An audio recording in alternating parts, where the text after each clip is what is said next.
Mae'r siwrne i Baris wedi dechrau gyda mis I fynd cyn y Gemau Olympaidd. Mae athletwyr tîm Prydain wedi bod yn derbyn I gwisg swyddogol yma yn yr NEC yn Birmingham. Felly, dewch gyda fi am daith. Mae heddi yn ddiwrnod pwysig achos dyma be fydd yr athletwyr yn gwisgo tra'n cystadlu, gorffwys ac wrth ddathlu.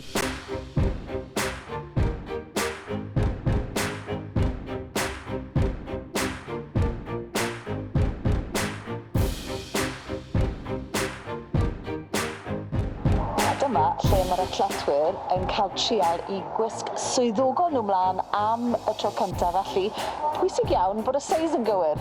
Tro y rhwyfwyr a'r hwylwyr oedd heddi, ac mae'n amlwg bod yr athletwr yma, Mickey Beckett o Solfach, yn hapus iawn.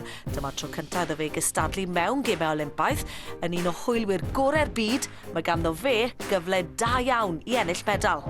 A'r wisg yma wedi cael ei wneud ar gyfer pob un athletwr unigol, a hwn fyddan nhw'n gwisgo ar gyfer y seremoni agoriadol. Smart iawn.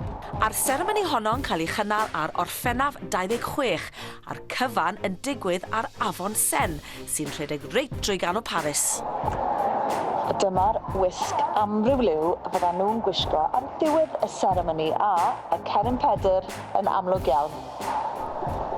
Mae disgwyl I dros 300 o athletwyr ddod yma dros yr wythnosau nesaf, pob un ohonyn nhw yn gwireddu breuddwyd o gael gystadlu ar y llwyfan mwyaf oll.